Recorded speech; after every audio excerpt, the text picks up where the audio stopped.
నిన్న అర్ధరాత్రి మంచు మనోజ్ని తిరుపతి పోలీసులు అరెస్టు చేసి బకారాపేట పోలీస్ స్టేషన్కు తరలించిన ఘటన మీడియాలో సెన్సేషనల్గా మారిన సంగతి తెలిసిందే.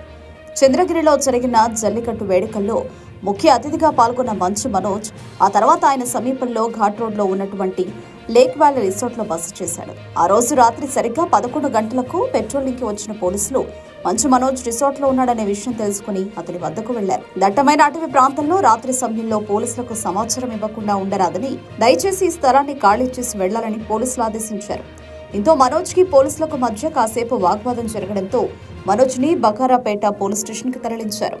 అయితే పోలీస్ స్టేషన్కి వెళ్లిన తర్వాత మనోజ్ ఉన్నతాధికారులతో ఫోన్లో మాట్లాడుతున్న సంభాషణకి సంబంధించిన వీడియో ఇప్పుడు సోషల్ మీడియాలో బాగా వైరల్ అయింది. ముందుగా ఆయన మాట్లాడుతూ, మీ పోలీసులు సీఎం చంద్రబాబు గారు అరెస్టు చేయమంటే వచ్చి చేశాము అన్నట్టుగా చెప్తున్నారు.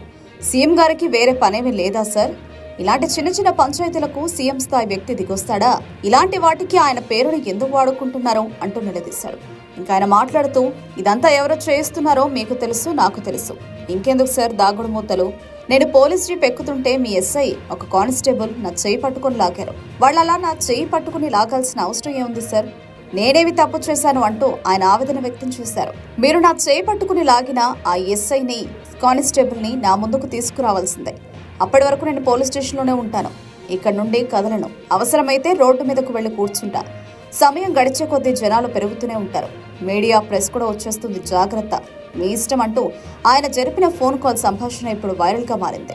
సుమారుగా 5 నిమిషాలు నడివి ఉన్నటువంటి ఫోన్ కాల్ సంభాషణని మీరు కూడా విని మీ అభిప్రాయాన్ని వ్యక్తం చేయండి. పోలీస్ స్టేషన్ కి మనోజ్ని తీసుకెళ్లడం ఎందుకు? ఆ తర్వాత వెంటనే ఆయన్ని వెళ్లిపోమని పెద్ద అధికారులు చెప్పడం ఎందుకు? ఇదంతా మోహన్ బాబు తన పలుకుబడిని ఉపయోగించుకుని చేస్తున్నాడా అంటూ సోషల్ మీడియాలో నెటిజన్స్ మాట్లాడుకుంటున్నారు.